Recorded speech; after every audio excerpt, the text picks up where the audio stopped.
Well, good morning again. It's good to be here with all of you, and especially the excitement of starting a new season of the church here, a new spiritual journey, and also a new preaching series. Well, we're going from Chinese New Year to Lent. That's not an easy transition. Last week we had a very joyful celebration. Perhaps you celebrated with all sorts of nice food, and we had over 100 of our church brothers and sisters together. Yet, in our church calendar, we have entered the season of Lent, which you see in purple there. This journey, it's a solemn season of reflection, of penitence, of frailty. We actually remember the very path Jesus walked towards a cross, a path that involved confronting the sin in the world. It involved Jesus being persecuted. It involved Jesus being tempted and suffering as well. And so we are on that journey as well together. And this past Wednesday, we had an Ash Wednesday service, although we couldn't do what we would normally do. And you may recognize this picture, I showed it last year as well, where as a sign of our journey and a sign of the same cross that you see, well, there's one right behind me, but the cross that Jesus eventually walked towards, there was not a chance because of COVID for you and I to be together in this room, for us to be marked with a sign of the cross. And as some Anglican liturgies read, the words said to you, "Remember that you are dust, and to dust you shall return. Turn away from sin and be faithful to Christ."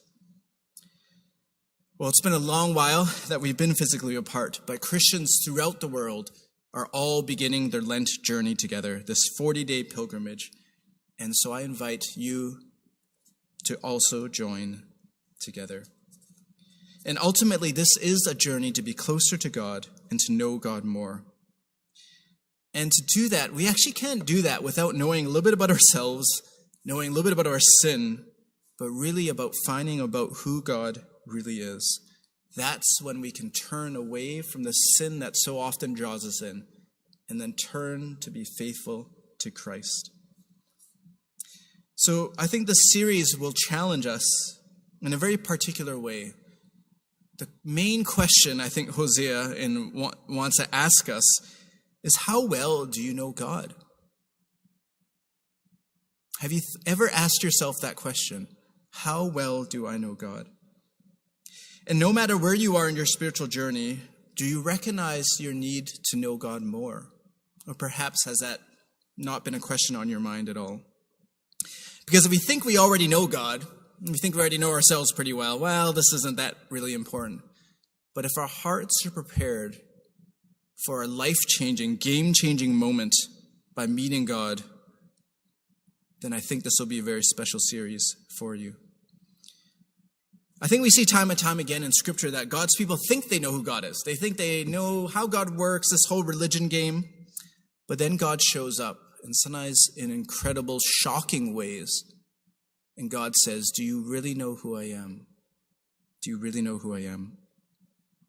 And often in my life, I like to have things controlled in little boxes and stuff like that. I might think I have God figured out, that I know what there is to know, until God shows up.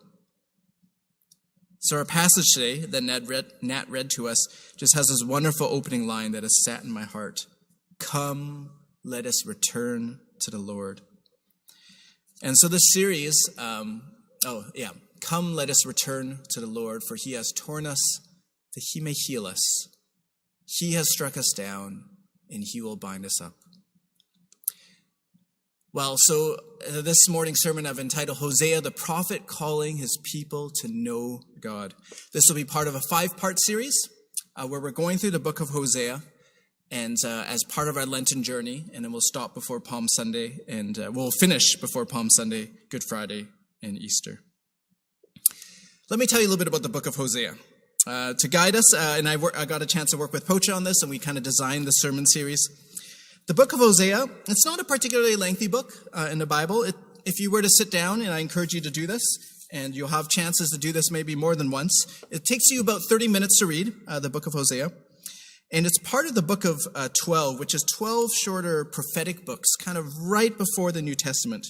They're often referred to the minor prophets. Let me show you a little bit about what that looks like. I found this great little chart that kind of helps you understand where this fits in all the Bible. And you'll kind of recognize they've listed all the books of the Bible in order here. And so you have the Pentateuch right at the beginning, Genesis, Exodus, Leviticus, Numbers, and Deuteronomy. Well, where we're looking is on this middle shelf here, these bright green books. You'll see there's 12 shorter prophets altogether, and they all come right before the New Testament. Hosea is the first of those 12. And he writes a series of prophecies, Israel and Judah, probably about 700 years before the birth of Christ. This is a time where God's people are actually divided. There is what's called a divided kingdom, a northern kingdom and a southern kingdom, Israel and Judah. There's a lot of problems going on in God's people. And I will say this about Hosea. It is one of the most scandalous books of the Bible. In order for God to get his message across of the extent of the struggle between God and his people, he's going to do some shocking things. We're going to have more about that in a moment, but if you're unfamiliar with the book of Hosea, let me just say it's not very PG-13. As one author puts, Hosea tells an unforgettable imagery of God's love, which will not let God's people go. But I think we're not foreigners to shock anymore. The amount of chaos a year has been in COVID, and it was last year in Lent that we began this journey of moving online and doing all these things. I think there's been all sorts of key moments that perhaps have shocked us, but have sometimes revealed something or taught us something. Well, let's think about what's going on in Hosea. And Hosea is a book of prophecy, so let me say a little bit about prophecy. Prophecy captures God's struggle with people, that our spiritual journey, in fact, is a struggle at times. And we hear this when we look at a little bit further. One way to think about it is this is when God can't even, and we'll see this here. When God asks his people, "What shall I do with you, O Ephraim? What shall I do with you, O Judah?" This is God struggling with his people, wondering what on earth is happening with you. Well, I think this is not, again, foreign to us. I wonder what group of people have you and I not been able to deal with in this past 12 months? Who do you see on the news, or who have you read about that you're just like, I have no idea where to begin? Perhaps it was the insurrectionists that stormed the U.S. Capitol. Perhaps it was outbreaks of racism, whether towards African Americans or Asians. Maybe it was the COVID deniers, maybe the mask refusers. There's a variety of people where perhaps we just say, I have no idea how to deal with this. And we wonder, how on earth did this relationship, our fellow citizens, end up in this way? That's a little bit of the mood God is in at this point, where God says, what on earth can I do with you? What shall I do with you, O Ephraim? What shall I do with you, O Judah? As you know, Ephraim is one of the 12 tribes, if you're wondering a little bit about the background there. And so we see God's frustration in the books of prophecy. And you might be wondering, what's kind of going on here? Let me give you a little bit of background on Hosea. Two different biblical scholars talk about the problems of sin going on.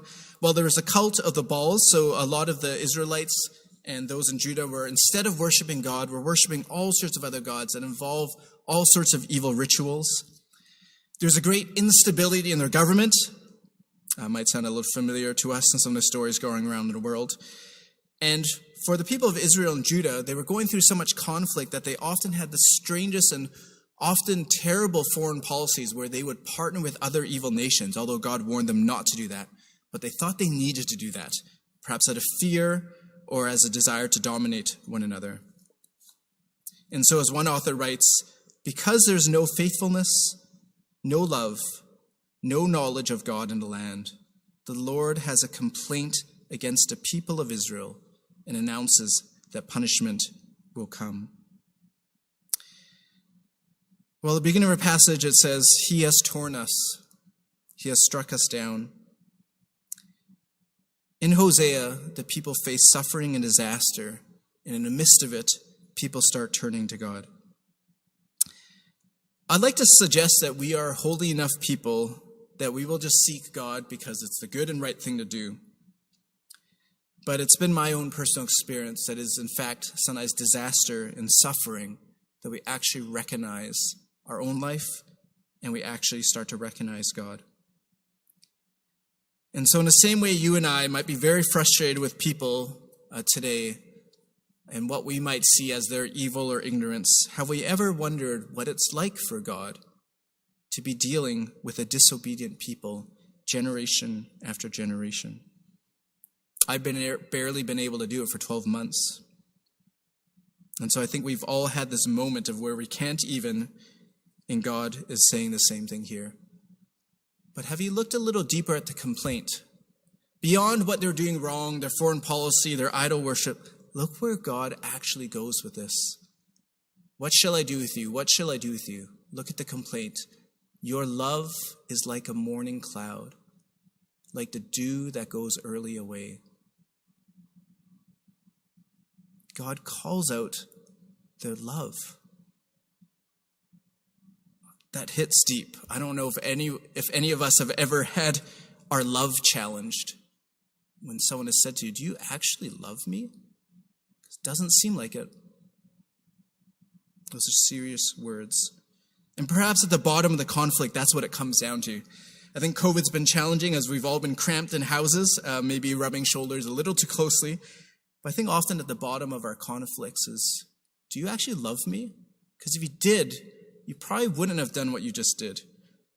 Do you actually care about me? Because if you did care about me, you probably would have listened to what I tried to tell you last week. And so what may seem like just surface sins or things that are evil, God is going to bring us deeper in the book of Hosea to say, where is our love? What do we know of God? And into this is where we get to the scandalous non-PG-13 part of the book of Hosea. And I've called this God's message incarnated in Hosea's life. Hosea does not have a Sunday school lesson for us where he's just going to teach us something and then walk away. His life is going to incarnate God's message. Let me give you an example of incarnated message. It was actually almost exactly a year ago when COVID was just barely in our minds. And I actually shared this story in Lent of last year. And that's the tragic story of Dr. Li Wenliang. I think he's often now seen as one of the heroes of COVID-19. Just 2 weeks ago exactly was the first year anniversary of his death.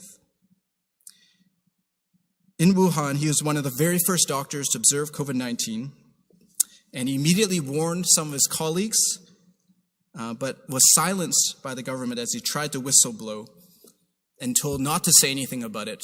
He returned to his work only to contract COVID-19 and eventually found himself on a ventilator. Now, to be fair, before we lambaste any country and the way they've handled it, let's just be fair. Every country has a certain amount of blood on its hands. I think Canada realized how poorly we treat our elderly in our long-term care homes. But in this situation, it was a failure of the Chinese government. But do you see the tragic irony of this? COVID's interesting because it literally takes your breath away. On a ventilator, you cannot speak a single word. So the same doctor who tried to speak up about COVID was silenced by the government, ends up in a bed, silenced by the very disease he warned against. Do you see the tragic irony that Dr. Li's life actually incarnated the tragicness of when things are handled very, very poorly? And his wife and children do no longer have a husband or a father. I'm still touched by this story because it's not just a story out there, but it's a story incarnated in a life. Well, for us, in the book of Hosea, God's message is not this little Sunday school lesson out there. It is a message incarnated in Hosea's life itself. A sneak peek to what we'll be preaching on next week from the first chapter of Hosea. When the Lord first spoke through Hosea, the Lord said to Hosea, "Go, take to yourself a wife of whoredom and have children of whoredom, for the land commits great whoredom by forsaking the Lord. Hosea's life is built on this graphic, non-PG-13, incarnated God's message. That if you were to imagine the precious vows a husband and wife make, vows of commitment and lifelong faithfulness, to be intimate with only one another, God is going to say, in the same way the marriage bed is polluted and perverted, that is what the sin of my people is like.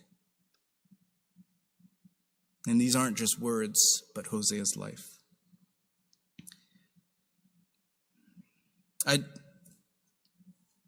It's as if I do need to warn, this is a trigger warning of marital unfaithfulness. Marital unfaithfulness, when we encounter it in our lives, whether close or perhaps in our extended family or those around us, is incredibly painful and traumatic. It is a tragic reality of our broken world, the ways lust and betrayal work. So I do need to just say that for some of you, this may be particularly painful. And I wish God's healing on you. I want you to know that God knows. And sometimes even no one else in the world may know about marital unfaithfulness, but God knows when it happens. And God knows your pain. And what we're going to see in Hosea is God's pain. And as God experiences, God tells Hosea, as you tell my people about it, you need to experience it. Your life is actually going to show the heartbreak that sin is when people betray and turn their back on you. And we'll see more about that next week. Can you imagine? Then God calls Hosea to love and know a wife, from what we can tell, a prostitute that would cheat on him constantly, and yet to be faithful to her and to bear children with her.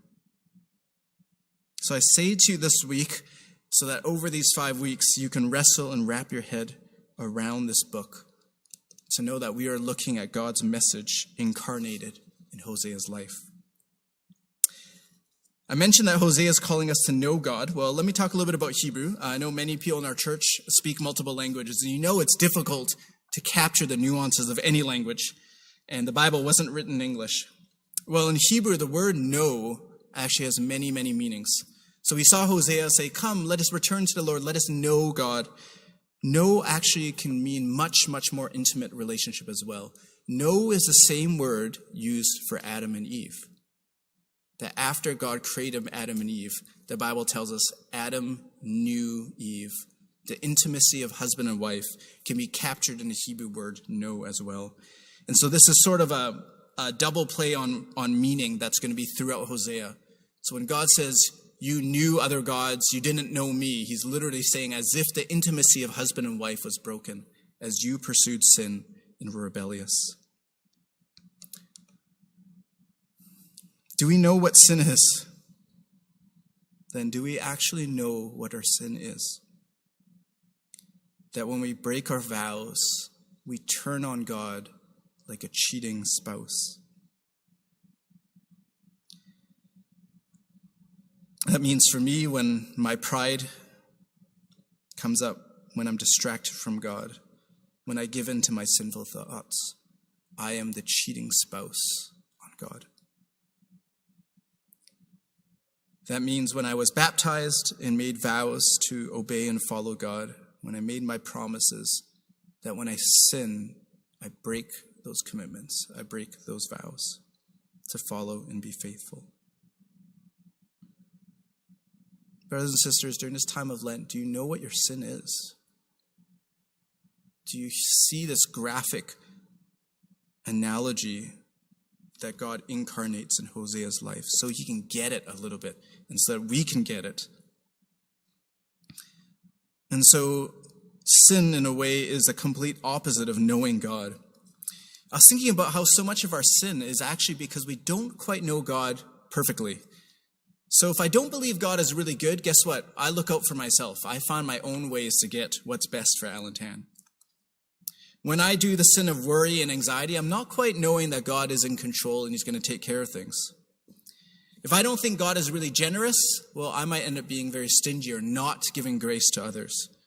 So it's actually very interesting. I really believe our sin is linked to what we don't know about God. Adam and Eve weren't sure how good God was, if God had a good plan for them. So they went and did their own thing because they didn't understand who God is. And so I began this Sunday service with asking us, do we really know God? And for some of you, maybe you've never been a Christian before and you're exploring. I want to invite you to know who this good God actually is. And if you've been a Christian a very long time, you need to hear the words from Hosea again. Come, let us return to the Lord.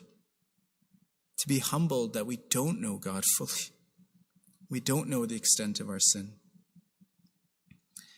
And so one of the key verses that we'll be saying throughout the series is that we realize it's not about religion, but knowing God. And we see this in Hosea 6, verse 6. For I desire steadfast love and not sacrifice, the knowledge of God rather than burnt offerings.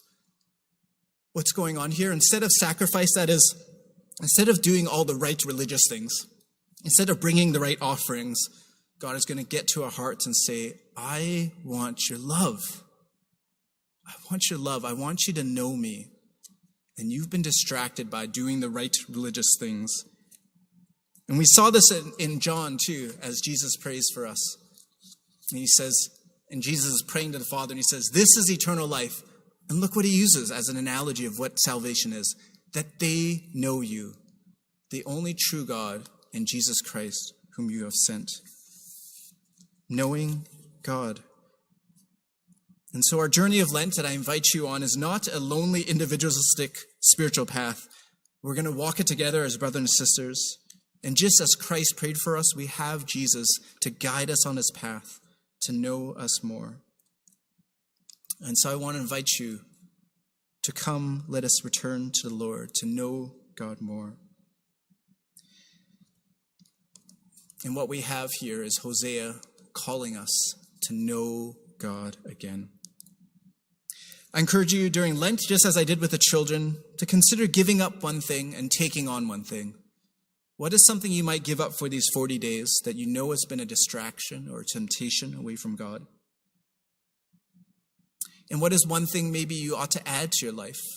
A certain time of prayer, maybe to listen to a worship song daily, perhaps to start journaling, perhaps to do something that you want to include into your life as a way to know God more.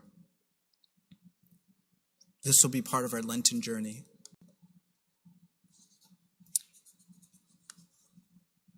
So as we begin, remember you are dust, and to dust you shall return. Turn away from sin and be faithful to Christ. Come, let us return to the Lord. Find your way to return to God today. Amen.